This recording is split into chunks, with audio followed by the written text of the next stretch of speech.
গল্পের শুরুতেই আমরা আমাদের ফিমিনি দয়াকে দেখতে পাই। সে তো আজকে অনেক বেশি এক্সাইটেড ছিল, সাথে একটু নার্ভাসও ছিল, কারণ আজকে তার কলেজের ফার্স্ট দিন। ও তো একটি ব্রেড খাচ্ছিল এবং মনে মনে চিন্তা করছিল যে আজকে তার ক্লাসটি কেমন যাবে। সেই সময় একটি ছেলে জোরে সাইকেলে করে এসে দয়ার হাত থেকে ব্রেডটি ছিনিয়ে নিয়ে যায়। এই ছেলেটির নাম হচ্ছে জিয়ান। ও ছিল দয়ার ছোটবেলার ফ্রেন্ড। জিয়ান দয়াকে উদ্দেশ্য করে বলে যে এত তাড়াহুড়া করে কোথায় যাচ্ছিস, মনে হচ্ছে যেন যে মিস ইউনিভার্সের নাম দিতে যাচ্ছিস। দয়া বলে যে যা তো এখান থেকে, আমার মাথা খাস না, প্রথম দিন কলেজে আমি তোর জন্য লেট হতে চাই না। ওরা দুজনে যেহেতু ছোট থেকে একসাথে বড় হয়েছে, এই জন্য ওদের দুজনের মাঝে ফ্রেন্ডশিপের থেকে বেশি তো ঝগড়া মারামারি লেগে থাকতো। ক্লাসে প্রবেশ করার সাথে সাথে দয়ার নজর একটি ছেলে দিকে গিয়ে আটকে যায়, যাকে দেখে মনে হচ্ছিল অনেক শান্ত স্বভাবের। তোয়া এই ছেলেটিকে আগে থেকে চিনত। আসলে অন্য একটি শহরে থাকতে তোয়ার যখন ফোন হারিয়ে গিয়েছিল, তখন এই ছেলেটি তোয়াকে তার ফোনটি খুঁজে এনে দিয়েছিল। এই ছেলেটির নাম হচ্ছে হাউ। হাউকে প্রথমবার দেখার পরে তোয়ার মনের মধ্যে ওর জন্য একটু ফিলিংস তৈরি হয়। শুধু তোয়া না, বরং বাকি মেয়েরাও তো হাউকে দেখে ফিদা ছিল, কারণ হাউ যেমন দেখতে হ্যান্ডসাম, তেমনি অনেক চার্মিং।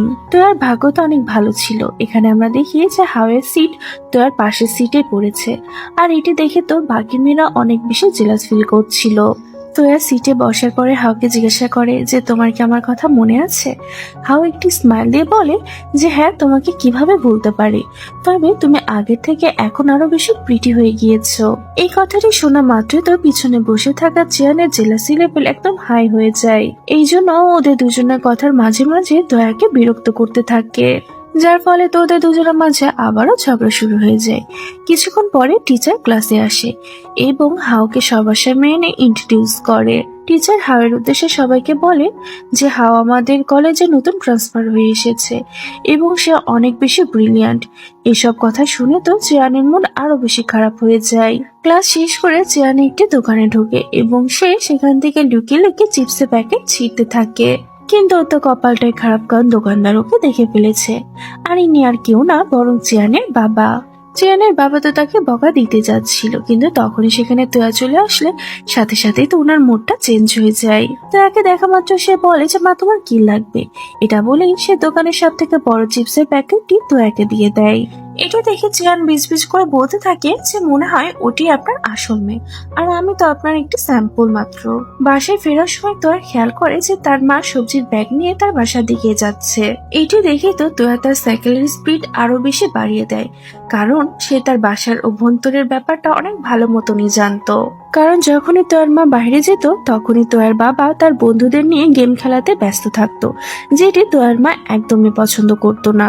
তোয়া বাসার সামনে পৌঁছানো মাত্রই তার বাবাকে জোরে বলতে থাকে যে মা আসছে। ব্যাস, এই কথাটুকু শোনার পরে তোয়ার বাবা এত তাড়াহুড়া করে সবকিছু গুছিয়ে ফেলতে থাকে, মনে হয় যেন ফায়ার অ্যালার্ম বাজছে। গেমিং এর সমস্ত জিনিসগুলোই কিচেনের একটি জিনিসের মধ্যে লুকিয়ে রেখে দেয়। মা আসার পরে তার কাছে এমনই মনে হয় যেন সবকিছু স্বাভাবিক রয়েছে, কিন্তু সবকিছু আর বেশিক্ষণ স্বাভাবিক থাকে না। মা কিচেনে যাওয়ার পরে তো প্রমাণ পেয়ে যায়, আর তখনই শুরু হয় লেকচারবাজি। দুইজনের ঝগড়ায় বিরক্ত হয়ে তোয়া তার কানে হেডফোন লাগিয়ে দেয়, যাতে করে সে আর কিছু শুনতে না পায়। বিকাল বেলায় জিয়ান বাহিরে ঘোরাফেরা করছিল। সেই সময় সে তার বাবাকে অন্য একটি মহিলার সাথে দেখতে পায়। ওর মাথার মধ্যে খারাপ খারাপ চিন্তা ঘুরপাক খেতে থাকে। আসলে জিয়ানের মা ছোটবেলাতে মারা গিয়েছিল, এই জন্য জিয়ানের মনে একটি ভয় ঢুকে যায়। তো আর সেই সময় ওর পাশ দিয়ে যাচ্ছিল, আর সে জিয়ানের ফেসটি দেখে ব্যাপারটা বুঝতে পেরে যায়। আর সে ওর কাছে এসে বলে যে রিল্যাক্স কর, ওই আন্টিটির মুখটা দেখেছিস কত বড়। দেখে তো এমনই মনে হচ্ছে যে উনি তোর বাবার সেভিংস একদিনে শেষ করে ফেলবে। তোর বাবা এত বেশি সাহসী না যে এরকম কোনো মহিলাকে নিজের জীবনে নিয়ে আসতে দিবে। জানতো তার কোনো কথাতে পাত্তা দেয় না। পরের দিন ক্লাসে তোরা পড়াশোনা বাদ দিয়ে লুকিয়ে হাওয়ার স্কেচ বানাচ্ছিল, কিন্তু টিচার ওকে ধরে ফেলে আর বকা দিয়ে বলে যে সব নোবেল লেখার সব ক্লাসে বাইরে গিয়ে পূরণ করো। এর আগে যে ড্রামাটি হয়েছিল সেটা থেকে কি তুমি কোনো শিক্ষা নিয়েছো নাকি নেওনি? এইটি শুনে তোরা তো পুরো শকড হয়ে যায়, কারণ সেই ব্যাপারটা তো শুধু জিয়ানকে বলেছিল। তাহলে টিচার কিভাবে জানতে পারলো? আসলে হয়েছিলটা এমন যে তোয়া লিখতে অনেক বেশি ভালো লাগতো, এই জন্য সে একটি ম্যাগাজিন কোম্পানিতে অ্যাপ্লাই করেছিল। চেয়ানো ওকে ফুল সাপোর্ট করেছিল। ম্যাগাজিন কোম্পানি থেকে তোয়ার কাছে ফোন আসে এবং তাকে একটা অ্যাড্রেস দেওয়া হয়।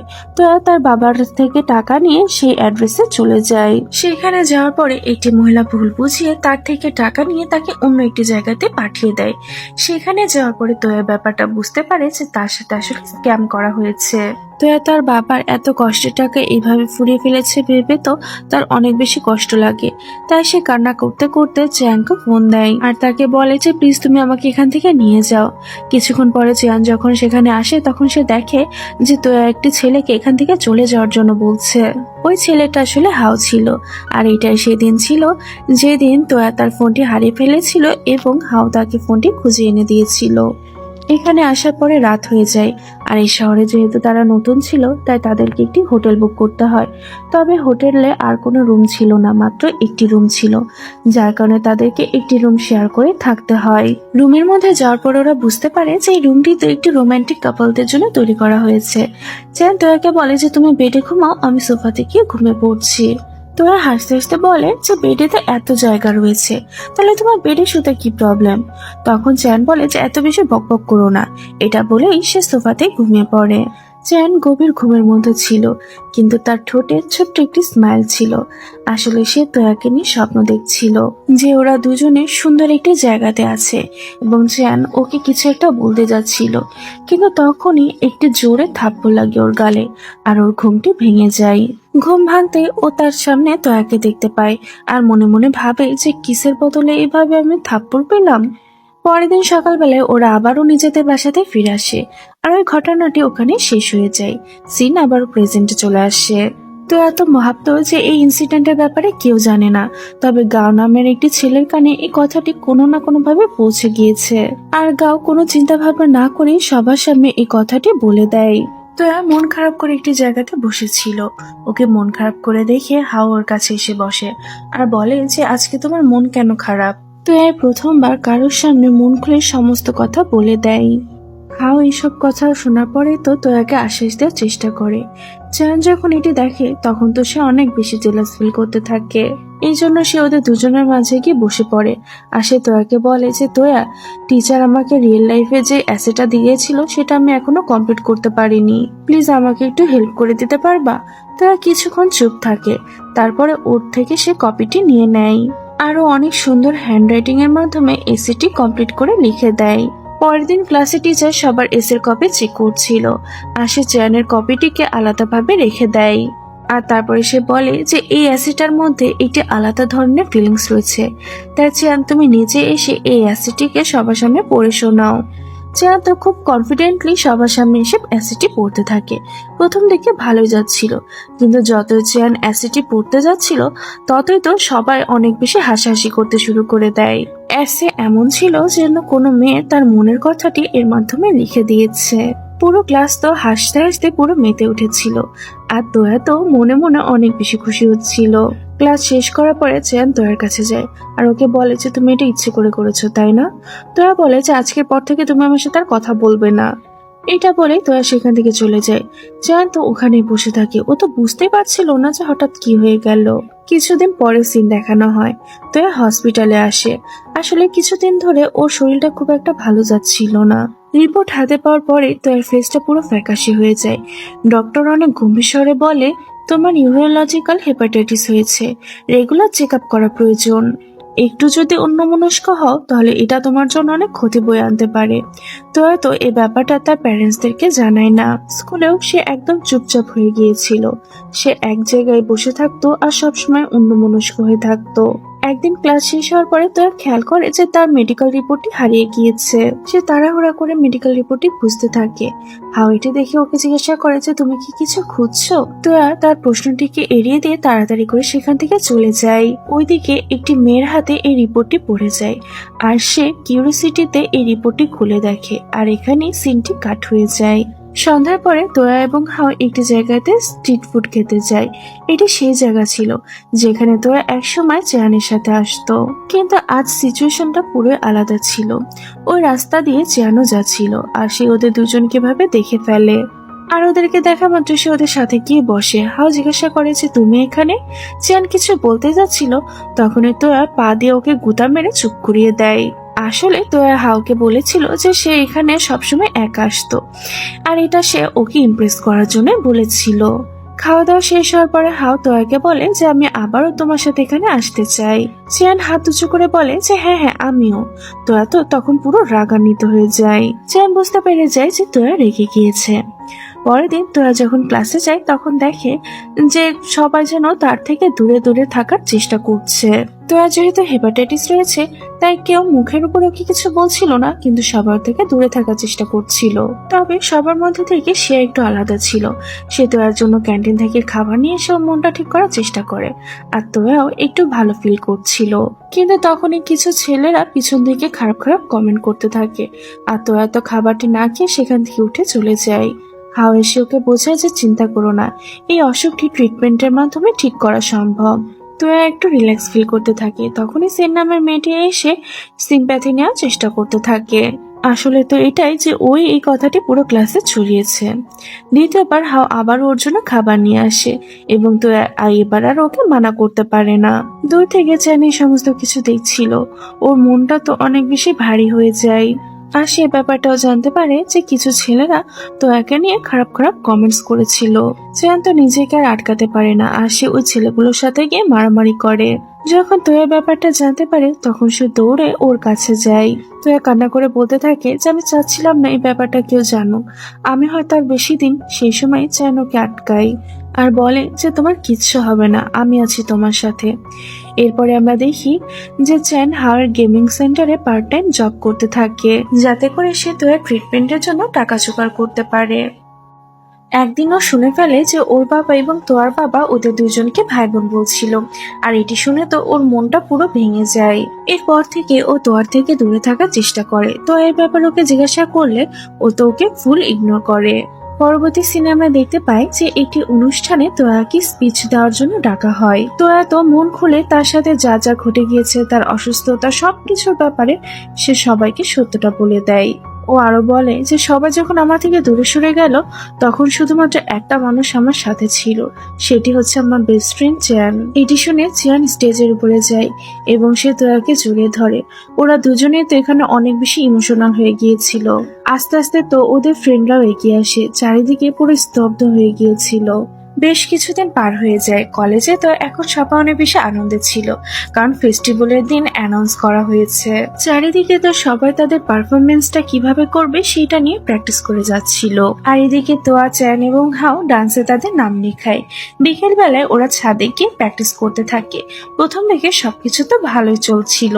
যখন হাও এবং তোয়া ডান্স করছিল তখন দূর থেকে চ্যান ওদের দুজনকে দেখছিল, আর এটি দেখে তো তার কাছে ভালো লাগে না। তাই সে বলে ওঠে যে একটা কাজ করি, আমি ডান্স করি, তাহলে তোয়া দেখে শিখে ফেলবে। তো আর কিছু না বলে রাজি হয়ে যায়, কারণ ওর কাছে এই আইডিয়াটা বেশ ভালোই লাগছিল। প্র্যাকটিস করা আবারও চালু হয়। এবার তো হাও চ্যানকে ধরে ডান্স প্র্যাকটিস করাচ্ছিল। ও এখানে এমন ভাবে শেখাচ্ছিল যেন কোনো মেয়েকে শেখাচ্ছে। চ্যানের পেশেন্স তো পুরো শেষ হয়ে যায়, তাই সে আবারও তোয়াকে হাওয়ের সাথে ডান্স করতে দিয়ে নিজের সাইডে সরে আসে। কিন্তু ওর ফেস দেখে তো এটা বোঝা যাচ্ছিল যে ও খুব রেগে আছে। রাত হয়ে যায় আর আমরা তোয়াকে দেখি সে তো এখনো প্র্যাকটিস করে যাচ্ছিল। সেই সময় চিয়ানো সেখানে আসে এবং সে তোয়াকে মজা করে বলে যে আজকে তোমার হাওয়া আসেনি। তোরা হেসে বলে যে ড্রামা করো বন্ধ করো, যদি তোমার কাছে টাইম থাকে তাহলে তুমি আমাকে ডান্স শিখিয়ে দাও। চ্যান তো চেষ্টা করে, কিন্তু ওর স্টেপগুলো খুব একটা ভালো হচ্ছিল না। তোরা হেসে বলে যে যাও বাদ দাও, তোমাকে দিয়ে হবে না, আমি নিজেই শিখে নিচ্ছি। কিন্তু চ্যানের শর্ত এবার অনেক গম্ভীর হয়ে যায় আর বলে যে না, আমি আর একটু মজা করব না, এবার আমি সিরিয়াস ভাবে ডান্স করব।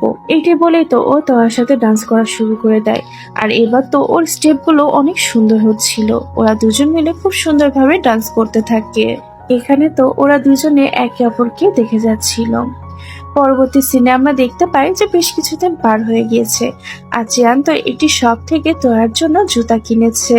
ও ভেবেছিল যে ও তোয়াকে সারপ্রাইজ দিবে, কিন্তু যখনই নিচে নামে তখনই তো ও থেমে যায়, কারণ তোয়া আগে থেকে হাওয়ের দেওয়া জুতা পরে ঘুরছিল আর ওর ফেসে স্পষ্ট বোঝা যাচ্ছিল যে ও কতটা খুশি।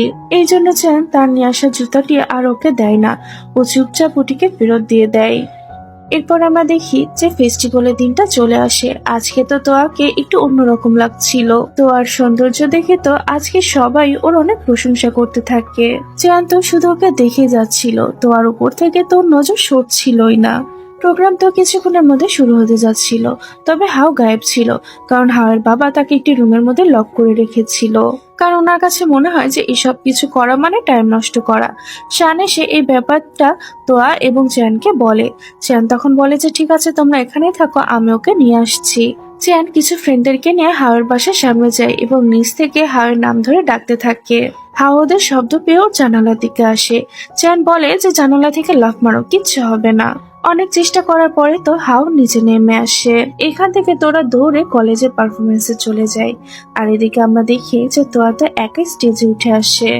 ও অনেক বেশি নার্ভাস ছিল, কিন্তু তখনই হাও চলে আসে। আর তারা দুজন মিলে তো ট্র্যাডিশনাল চাইনিজ ডান্স করে। সবাই তো ওদের ডান্স অনেক বেশি পছন্দ করে। এরপরে হাও এবং চ্যান মিলে হিপ হপ ডান্স পারফর্ম করে। ওদের ডান্স পারফরমেন্স তো পুরো হিট হয়ে যায়। প্রোগ্রাম শেষ হওয়ার পরে ওরা কিছু ফ্রেন্ডরা মিলে একটি রেস্টুরেন্টে আসে। সবাই মিলে তো এখানে ভালোই মজা করছিল। কিছুক্ষণ পরে সেখানে জু নামের একটি ছেলে আসে। উনি আগে হাওয়ের গেমিং সেন্টারের ওনার ছিল। হাওকে দেখার পরেই তো উনি তার সাথে কথা বলতে যাচ্ছিল। চ্যান ওকে সাইডে নিয়ে যায় আর বলে যে প্লিজ তোয়াকে ব্যাপারটা বলো না যে আমি আগে পার্ট টাইম জব করতাম। জু মুচকে হাসি দিয়ে বলে যে তুমি কি ওকে পছন্দ করো? চ্যান ঘাবড়ে গিয়ে বলে যে না, ও আমার বোনের মতন। আসলে চ্যানের মাথার মধ্যে ওই ভাই বোনের কথাটি এখনো ঘুরপাক খাচ্ছিল। ও তো সত্যটা জানা অনেক জরুরি ছিল। ও তো ভাবছিল যে তোয়া হয়তো তার আপন বোন। এজন্য সে লুকিয়ে তোয়া থেকে একটি স্যাম্পল নিয়ে হসপিটালে যায়। কিন্তু হসপিটাল থেকে জানানো হয় যে এইটুকু স্যাম্পল ডিএনএ টেস্ট করার জন্য যথেষ্ট নয়। চ্যান মন খারাপ করে বাসায় ফিরে আসে। তোয়ার কাছে এসে জিজ্ঞাসা করে যে কি হয়েছে তোমার। কিন্তু চ্যান তো ওর কথাগুলোকে ইগনোর করছিল। তোয়াকে বলে যে জানো আমার ব্লাড গ্রুপও ও পজিটিভ। ব্লাড গ্রুপটি জানার পরে তো চ্যান কেমিস্ট্রি টিচারকে পরবর্তীতে এই ব্যাপারে জিজ্ঞাসা করে। টিচার ওকে বলে যে ও পজিটিভ এবং এবি পজিটিভ কখনো ভাই বোন হতে পারে না। এই কথাটি শোনার পরে তো চ্যান একটি শান্তি নিঃশ্বাস ফেলে আর মনে মনে বলে যে তার মানে তো আমার বোন না। এদিকে আমরা তোয়াকে দেখি। হাও তো তাকে একটা গিফট দেয়। বাসায় গিফটটি নিয়ে আসার পরে তোয়া গিফটটি খুলতে পারছিল না। সেই সময় তোয়ার একটি ডেলিভারি আসে। ও যখন বাইরে যায় তখনই চ্যান ওর রুমে আসে এবং সে তোয়ার টেবিলের উপরে বক্সটি খোলা দেখে। যখন ও বক্সটি ওপেন করে তখনই বক্সের মধ্যে ও একটি চিরকুটে একটি আজব ধরনের ফর্মুলা লেখা দেখতে পায়। ও কিছু না বলে সেখান থেকে চলে যায়। তোয়া ফিরে এসে যখন চিরকুটটি দেখে তখন ও কিছু বুঝতে পারছিল না। ও মনে করে যে ম্যাথের হয়তো কোনো ফর্মুলা হবে এটি। এই চিরকুটটি রেখে তো একটি নতুন ড্রেস পরে আয়নার সামনে নিজেকে দেখে অনেক বেশি খুশি হচ্ছিল। চ্যান ওকে বাইরে বসে থেকে দেখছিল।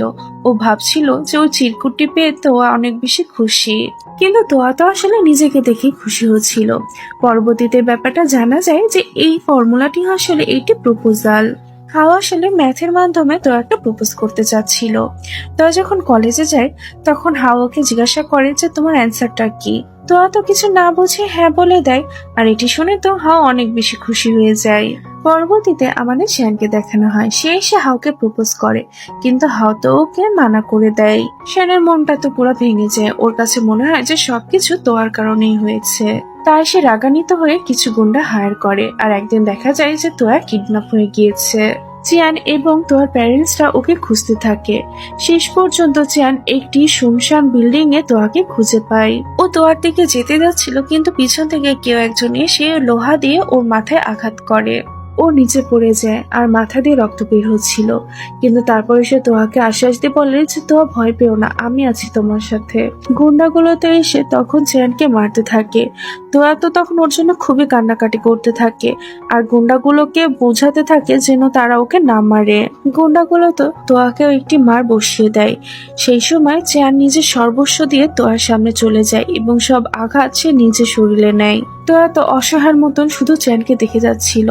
চিয়ান ঢাল হয়ে তোয়ার সামনে এসে আছে, যে কিনা তোয়ার বদলে সমস্ত আঘাত নিজে সহ্য করে নিচ্ছে। অনেকগুলো মারার পরে শেষ পর্যন্ত গুন্ডাগুলো ওদেরকে ওখানে ফেলে রেখে চলে যায়। চিয়ানের মাথা থেকে রক্ত গড়ে পড়ছিল, পুরো শরীর আঘাতে ভরে গিয়েছে, কিন্তু সে তোয়ার গায়ে একটি আঁচও আসতে দেয়নি। তোয়া ওর নাম ধরে ডাকে। চ্যান ওর দিকে যেতে যাচ্ছিল, কিন্তু তখনই সে অজ্ঞান হয়ে ওর গায়ের উপরই পড়ে যায়। সিন এখানে কাট হয়ে যায়। পরবর্তীতে আমরা দেখি যে চ্যানকে হসপিটালে নিয়ে যাওয়া হচ্ছে। আইসিইউ এর বাহিরে ওর বাবা এবং তোয়ার মা বাবা দাঁড়িয়ে ছিল। এদিকে তোয়ার কান্না তো কোনোভাবেই থামছিল না। ও বারবার নিজেকে দোষারোপ করছিল যে সবকিছু আমার জন্য হয়েছে। আমাকে যদি কিডন্যাপ না করতো তাহলে কিছু হতো না। তোয়ার বাবা তখন ওকে আশ্বাস দিতে থাকে। আস্তে আস্তে দিনগুলো পার হতে থাকে এবং চ্যানের শরীরটাও ধীরে ধীরে ভালো হতে থাকে। শেষ পর্যন্ত চ্যানের জ্ঞান ফিরে। তোয়া তো ওকে দেখে আবারও ইমোশনাল হয়ে যায়, কিন্তু এবার তার চোখের পানিটি ছিল খুশির। কিছুদিন পরে চ্যানকে রিলিজ দেওয়া হয়। চ্যান ওর বাবাকে বলে যে আমি বাসায় যাব না, বাইরে কোথাও ঘুরতে চলো, অনেকদিন হয়ে গিয়েছে কোথাও যাই না। চ্যানের বাবাও তো রাজি হয়ে যায়। এই দিনটা তো আজকে শুধু চ্যান এবং তোয়ার ছিল। ওরা দুজনে ঠিক আগের মতোই একে অপরের সাথে আনন্দ করতে থাকে, ঘুরতে থাকে, মজা করতে থাকে এবং অনেক অনেক গল্প করতে থাকে। পরের দিন চ্যান যখন ক্লাসে প্রবেশ করে তখন সমস্ত স্টুডেন্টরা তো ওর জন্য অনেক বেশি খুশি ছিল এবং তারা সবাই ওকে সুন্দর মতন ওয়েলকাম করে। ক্লাস শেষ হওয়ার পরে হাও তোয়ার সাথে একা কথা বলে আর ওকে জিজ্ঞাসা করে যে আমি যে ফর্মুলাটি তোমাকে দিয়েছিলাম ওটি কি তুমি বুঝতে পেরেছিলে? তোয়া সত্যিটা বলে যে আসলে আমার ম্যাথ কোনোদিনও মাথার মধ্যে ঢুকে না। হাও কিছুক্ষণ চুপ থাকে আর তারপর বলে যে ঠিক আছে। এটা বলে সে ওখানে দাঁড়িয়ে থাকে। দূরে যখন ও চ্যানকে দাঁড়িয়ে থাকতে দেখে তখন ও মনে মনে বলে যে তুই জিতে গেলি। কিছুদিন পরে ফ্রেন্ডরা মিলে সিদ্ধান্ত নেয় যে ওরা ক্যাম্পিং এ যাবে। সব ফ্রেন্ডরা তো সকাল সকাল বাইরে বেরিয়ে পড়ে।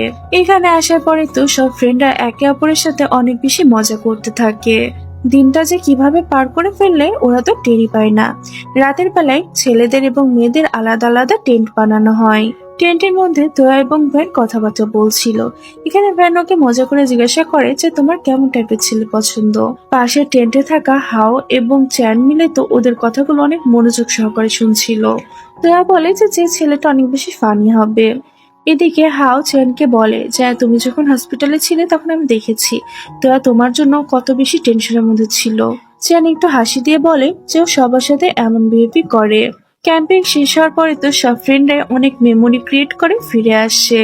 একদিন তোয়া এবং চ্যান একসাথে বসেছিল। তোয়া এখানে নিজের স্বপ্নের ব্যাপারে ওকে বলতে থাকে যে আমার রাইটার হওয়ার ইচ্ছা, আমি একটি বুক স্টোর খুলবো এবং সেখানে সব বই আমার লেখা হবে। চ্যান ওর কথাগুলো শুনে বলে যে ঠিক আছে তাহলে আমি আর্কিটেক্ট হব। তো হাসতে থাকে। চ্যান বলে যে আজ হেসে নাও, পরবর্তীতে কিন্তু রিগ্রেট করো না। এভাবেই ওদের দুজনের কথাবার্তা চলতেই থাকে। এভাবেই তো তাদের দিনগুলো কাটতে থাকে।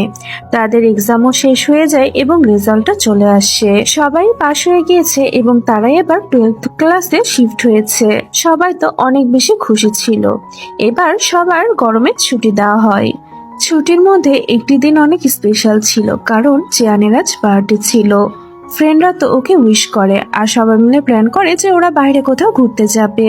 সিলেক্ট করা জায়গাতে আগে থেকে চিয়ান এবং তোয়া পৌঁছে যায় আর বাকি সবাই একটু পরে আসতে চলেছিল। এই জায়গাটি অনেক বেশি সুন্দর ছিল, তবে তোয়ার মন তো একদমই ভালো ছিল না।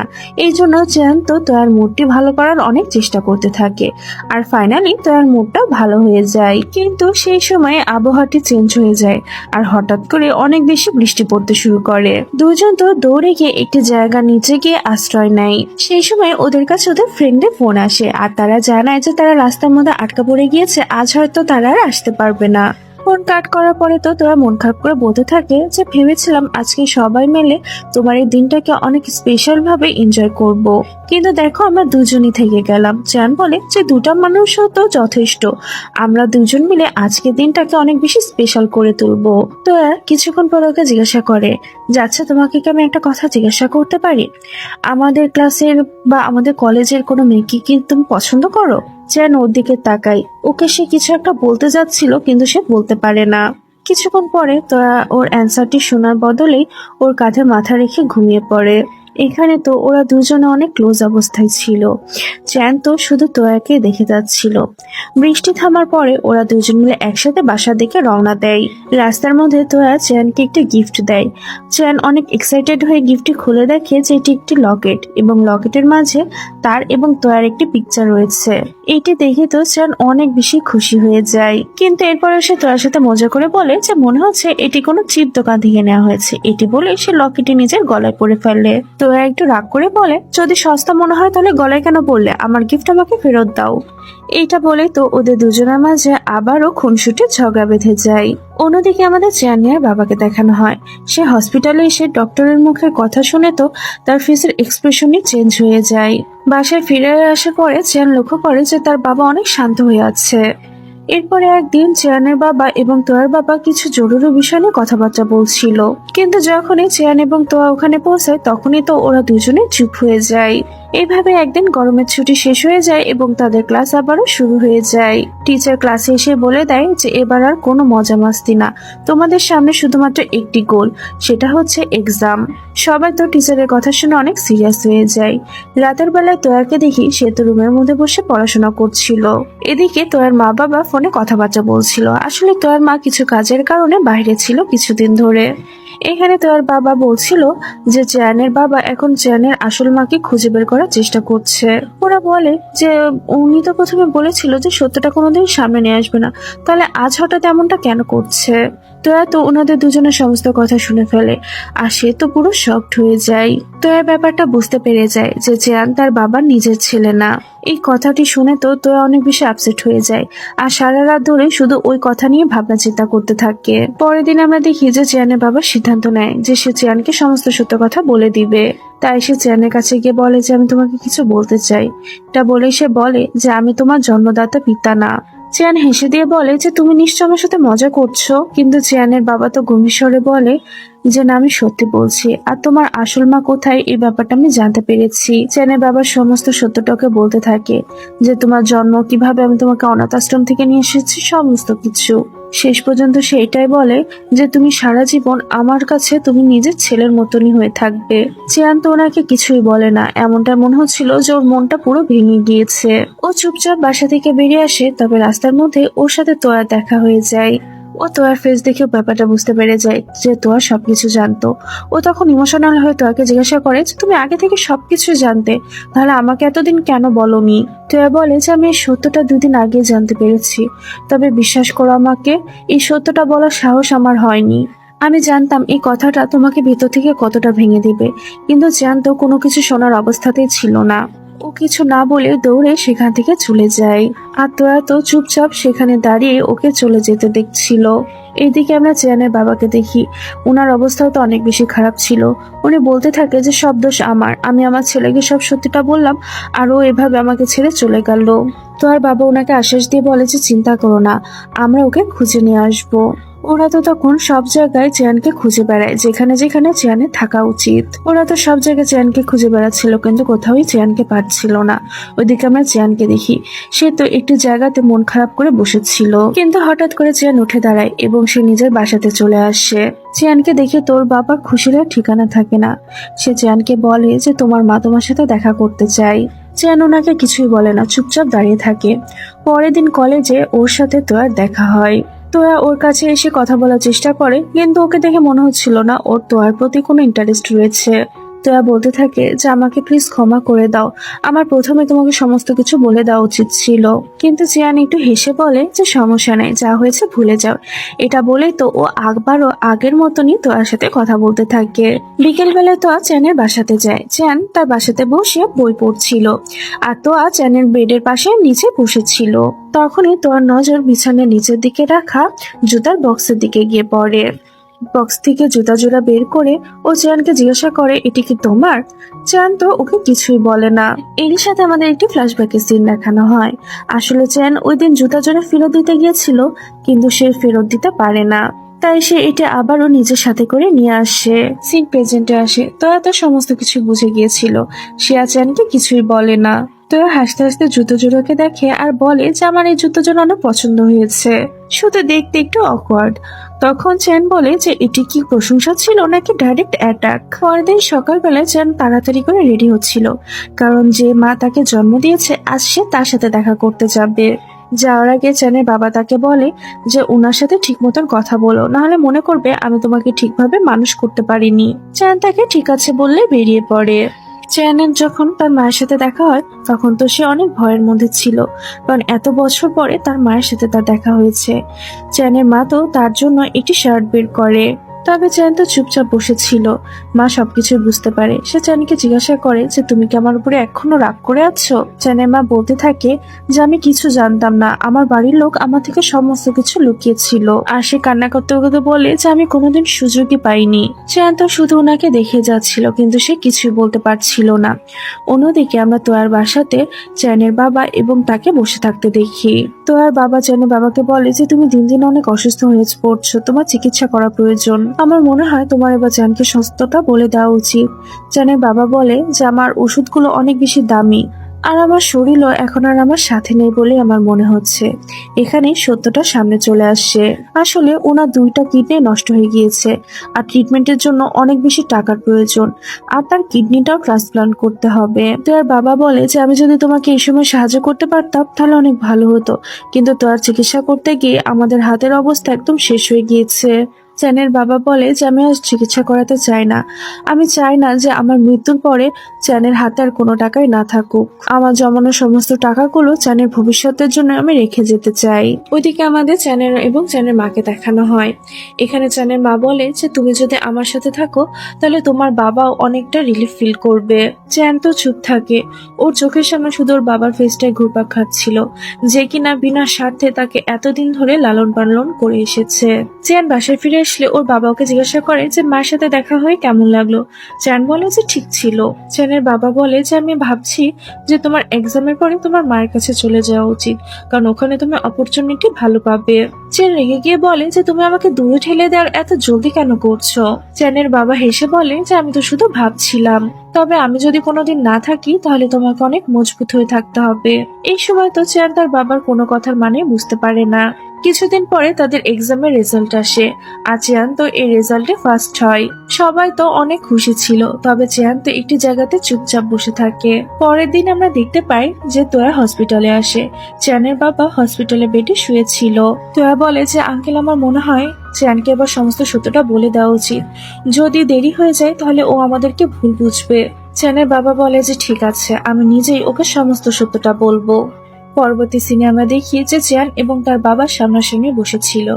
চেয়ানের বাবা অনেক আস্তে আস্তে বলতে শুরু করে যে আমার শরীর আর আমার স্বাদ নিচ্ছে না, আমার 2 কিডনি কাজ করা বন্ধ করে দিয়েছে, ট্রিটমেন্টের জন্য অনেক লং প্রসেসের প্রয়োজন, তবে হয়তো আমার হাতে আর সময় নেই। এইসব কথা শুনে তো চেয়ানের মাথায় যেন আকাশ ভেঙে পড়ছিল।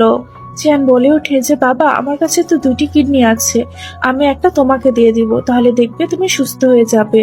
চেয়ানের বাবা ওকে বুঝিয়ে বলে যে এমনটা হয় না বাবা, আমাদের দুজনের ব্লাড গ্রুপও তো ম্যাচ করে না। আর সত্য এটাই যে আমি আর বেশি দিন সবকিছু টেনে নিয়ে বেড়াতেও চাই না। তুমি এখন বড় হয়ে গিয়েছো, তুমি নিজের ভবিষ্যৎ নিয়ে ভাবো। চেয়ান মাথা নিচু করে বসেছিল, ওর কাছে তো বলার মতন আর কোনো ভাষাও নেই। পরবর্তীতে চ্যান বাসায় এসে একাই বসেছিল। তোয়া চুপচাপ এসে ওর পাশে বসে। চ্যান তখন বলে ওঠে যে বাবা চাই আমি ভালো মতো পড়াশোনা করে একটি ভালো ভার্সিটিতে ভর্তি হই। সে চায় আমি অনেক স্ট্রং হয়ে তার স্বপ্নগুলোকে পূরণ করি। এই কথাটি বলতে গিয়ে তো চ্যানের কণ্ঠস্বর ভারী হয়ে যায়। সে আর কিছু বলতে পারছিল না।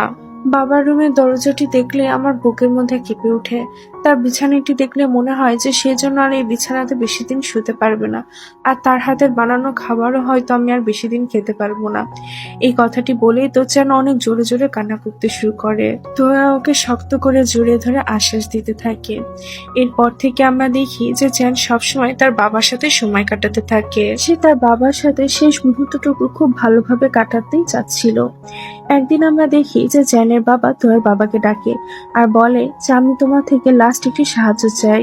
এটি বলে সে বক্সের মধ্যে থেকে কিছু চিঠি তোয়ার বাবাকে দেয় আর বলে যে এখানে চ্যানের জন্য প্রত্যেকটি চিঠি লেখা আছে। ওর প্রত্যেকটি বার্থডেতে তুমি একটি একটি করে চিঠি ওকে দিবে, হয়তো ওর পরের বার্থডেতে আমি না থাকতে পারি। এই কথা বলতে বলতে তো উনি অনেক ইমোশনাল হয়ে যায়, আর তোয়ার বাবাও তো তাকে কিছু বলতে পারছিল না। রাতের বেলায় চ্যান তার বাবার জন্য খাবার নিয়ে আসে। 2-1 বার খাবার পরে তো চ্যানের বাবা হালকা একটা হাসি দেয় আর বলে ওঠে যে আজকে খাবারটা অনেক ভালো ছিল। আমার মনে হচ্ছে আমাকে ছাড়াও তুমি নিজেকে অনেক ভালো মতনই সামলে নিতে পারবে। চ্যান তো নাকি কিছু বলতে পারছিল না, তবে সে মনে মনে বলছিল যে পাপা, আমি তোমাকে ছাড়া কিভাবে থাকবো। পরবর্তী সিনেমা দেখি যে চেয়ানদের ফাইনাল এক্সাম শুরু হয়, তবে চেয়ানের মনে তো অনেক বেশি টেনশন ছিল, কারণ একদিকে তার বাবা অসুস্থ আর একদিকে ফাইনাল এক্সামের চাপ। শেষ পরীক্ষার দিন চেয়ান যখন তার এক্সাম হলে এন্টার করতে যাচ্ছিল, তখনই একটি খবর তার মনটা পুরো ভেঙে চুরে শেষ করে দেয়, যে তার বাবা আর এই দুনিয়াতে বেঁচে নেই। চেয়ান তো কোনোভাবে আর নিজেকে সামলাতে পারছিল না। সে দৌড়ে হসপিটালে চলে যায়। হসপিটালে এসে দেখে যে সাদা কাপড়ের নিচে একটি শরীর পড়ে আছে। এটা সেই মানুষ যে তাকে দুনিয়াতে বাঁচতে শিখিয়েছে। চেয়ান কাপড়টি সরাতে যাচ্ছিল, কিন্তু তার হাত কেঁপে ওঠে। এই দিনের পর থেকে চেয়ানের জীবন যেন পুরোটা বদলে যায়। ও হাসা ভুলে যায়, ও সবার সাথে কথা বলাটাও বন্ধ করে দেয়। ওর এখন শুধুমাত্র একটি শান্তির জায়গা ছিল, সেটি হচ্ছে তার বাবার রুম। ও শুধু তার বাবার রুমে শুয়ে থাকে, তার বাবার সমস্ত স্মৃতিগুলোকে বুকে জড়িয়ে ধরে। তো আর বাবা মা চ্যানের এই অবস্থা দেখে তো ওর জন্য অনেক টেনশন করতে থাকে। ওরা সিদ্ধান্ত নেয় যে ওরা চ্যানকে নিজেদের সাথে ফরেনে নিয়ে যাবে। হয়তো জায়গা পরিবর্তন হয়ে গেলে ও নিজেকে সামনে নিতে পারবে। তো হ্যাঁ, চ্যানের কাছে যায় আর তাকে আশ্বাস দিয়ে বলে যে আমি সারা জীবন তোমার সাথে থাকবো, কিন্তু তুমি যদি এভাবে নিজেকে ভেঙে ফেলো, তাহলে তো তোমার বাবা উপর থেকে তোমাকে দেখে অনেক বেশি কষ্ট পাবে। আমরা সবাই একসাথে ফরেনে যাব, দেখবা সবকিছু ঠিক হয়ে যাবে। সবাই তো মনে করেছিল যে চ্যান হয়তো ফরেনে চলে যাবে, কিন্তু যেদিন যাওয়ার দিন আসে, সেদিন তো ওরা কোথাওই চ্যানকে খুঁজে পাচ্ছিল না। আসলে চ্যান সিদ্ধান্ত নিয়ে নিয়েছিল যে এই বাড়িটি তার বাবার শেষ স্মৃতি, তাই এই বাড়িটি ছেড়ে সে কোথাও যাবে না। শেষ পর্যন্ত তোয়াদের গাড়ি চলে যাওয়ার সময় চলে আসে। তোয়া পিছনে তাকিয়ে দেখে ও তো অনেক বেশি ইমোশনাল হয়ে গিয়েছিল। আর এদিকে আমরা চ্যানকে দেখি, সে তো রুমের মধ্যে এক কোণায় বসে চুপচাপ কান্না করছিল, তোয়ার জন্য এবং তার বাবার জন্য। সেই দিনই তোয়া যখন ফরেনে পৌঁছে যায়, তখনই সে তার ব্যাগের মধ্যে একটি চিঠি পায়, যেটি চ্যানে দেয়া ছিল, যেখানে লেখা ছিল যে তুমি যখন এই চিঠিটি পড়বে তখন হয়তো তুমি আমার থেকে অনেক দূরে থাকবে। এই কথাগুলো তোমার সামনে দাঁড়িয়ে বলার আমার একটুও সাহস ছিল না। আমি চাচ্ছিলাম না যে আমার কারণে তোমার ফিউচারে বাধা পড়ুক। আমি তোমাকে শেষবার বিদায়ও জানাতে আসতে পারলাম না, তবে তুমি মনে রেখো, আমার মনে সারা জীবন তুমি থাকবে। চিঠির প্রত্যেকটা লাইন পড়ার সাথে সাথেই তো তোরা চোখ দিয়ে অঝরে পানি পড়তে থাকে। এইভাবে বেশ কিছুটা বছর কেটে যায়। তোরা তার পড়াশোনা শেষ করে আবারও ফিরে আসে। এখানে আসার পরে তো তার কাছে সবকিছু ঠিক আগের মতনই লাগছিল, যেমনটা সে এখানে রেখে গিয়েছিল। এরপরে তো একটি বুক স্টোরে যায়। এই শপটি ঠিক তেমনই ছিল যেমনটা ও স্বপ্ন দেখতো। প্রত্যেকটা টেবিলে সূর্যমুখীর ফুল রাখা ছিল, আর এই বুক স্টোরের ডিজাইনটা চেয়ান করেছিল। চেয়ান এখন একটি সাকসেসফুল আর্কিটেক্ট হয়ে গিয়েছে। ও প্রত্যেক শহরে ঘুরে ঘুরে কাজ করে বেড়াতো, কিন্তু শেষ পর্যন্ত সে নিজের বাসাতেই ফিরে আসতো। একদিন যখন চেয়ান কাজের জন্য বের হচ্ছিল, তখনই ওর কাছে তোয়ার বাবার ফোন আসে, আর উনি তাকে জানায় যে তোয়া ফিরে গিয়েছে, তুমি যদি ওকে খুঁজে না বের করো তাহলে ও হারিয়ে যাবে। চেয়ান তো তোয়াকে খোঁজার জন্য শহরের প্রত্যেকটি গলি খুঁজতে থাকে। শেষ পর্যন্ত সে ওই বুক স্টোরে তোয়াকে দেখতে পায়। তোয়া তো এখানে অনেক ইমোশনাল হয়ে যায়। তখন হঠাৎ করে চিয়ান চিয়ান বলে কেউ ডেকে উঠে। চিয়ান চোখ খুলে দেখে যে ও ক্লাসরুমে রয়েছে। সামনে আছে তোয়া, হাও, টিচার, অনেকেই। সবকিছু একদম নর্মাল রয়েছে, আর চিয়ানের বাবাও বেঁচে রয়েছে, আর তোয়াও তার সাথেই আছে। চিয়ান তো খুশি হয়ে তার ক্লাস টিচারকে গিয়ে জড়িয়ে ধরে। পুরো ক্লাস তো অবাক হয়ে ওকে দেখছিল। চিয়ান কাউকে কিছু না বলেই তোয়ার হাত ধরে তাকে ক্লাস থেকে বাইরে নিয়ে যায়। এবারে আর সে কোনো সময় নষ্ট না করে তোয়াকে জড়িয়ে ধরে তার মনের সমস্ত কথাগুলো বলে দেয়। তোয়া প্রথমে একটু অবাক হয়, কিন্তু তারপরেও হেসে দেয়। আসলে সেও চ্যানকে অনেক আগে থেকে ভালোবাসতো। ওরা দুজনে এখানে দুজনের ভালোবাসার কথাটি একে অপরকে বলে দেয়, আর তাদের দুজনের এই হাসি খুশি মুহূর্তের সাথেই আমাদের আজকের এই গল্পটি এখানেই শেষ হয়ে যায়।